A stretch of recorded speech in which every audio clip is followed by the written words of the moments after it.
What would she have given for that much-loved volume that had lain on grandfather's table?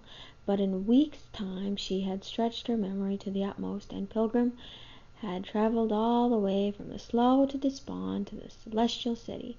Now she had only the Bible to read to them, but there was far more between those black covers than the verses Uncle Matthew favoured. Kit chose the stories she herself enjoyed most, and her reading had a zest and liveliness that enthralled the children. Even Mercy was surprised, and frequently a little disturbed, at the drama that Kit seemed to discover in these long, familiar narratives. Okay, I didn't realize this would get so much into religion. I've never read this book before. Today she chose the parable of the Good Samaritan. Now a certain man, she began, went down from Jerusalem to Jericho and fell among thieves. Suddenly she had an inspiration. Years ago her grandfather had taken her to a mosque in Bridgetown, in which a troupe of players from England had acted out the ancient Christmas story. I have an idea, she cried, laying down the book. 11 small faces turned toward her eagerly. It had not taken them long to discover that Kit's ideas usually meant something new and exciting.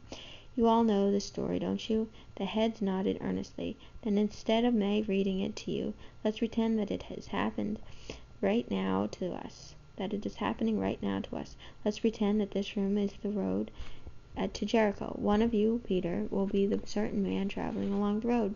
You can walk down between those benches like this, and 3 of you can be the robbers that set on him and strip him of his raiment and wound him. Martha and Eliza, you can be the priest and the Levite who pass by the other side and just look at him and turn up their noses. And Jonathan can be the Good Samaritan who finds him and binds up his wounds. Charity, you can be the innkeeper over here by the fireplace, and the Samaritan will bring the traveler to you to care of.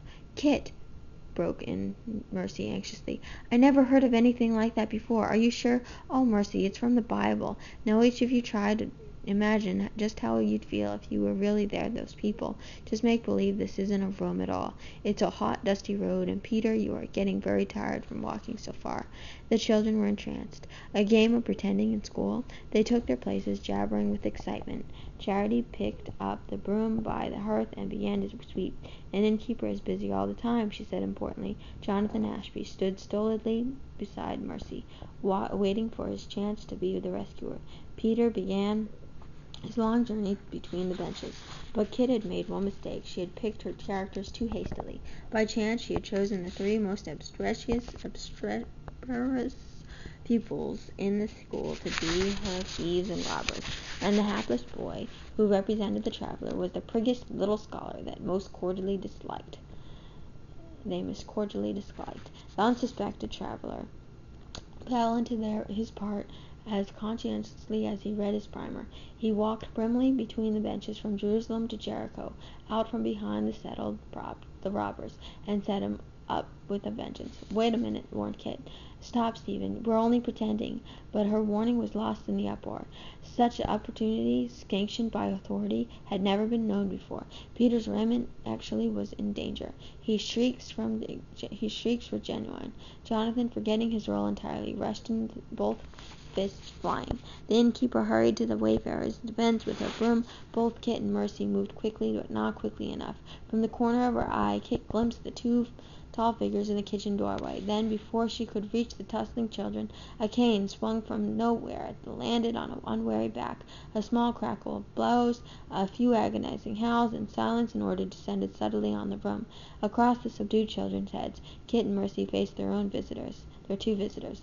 Mr. Laser Kimberly, the schoolmaster, and the Reverend John Wilbrick.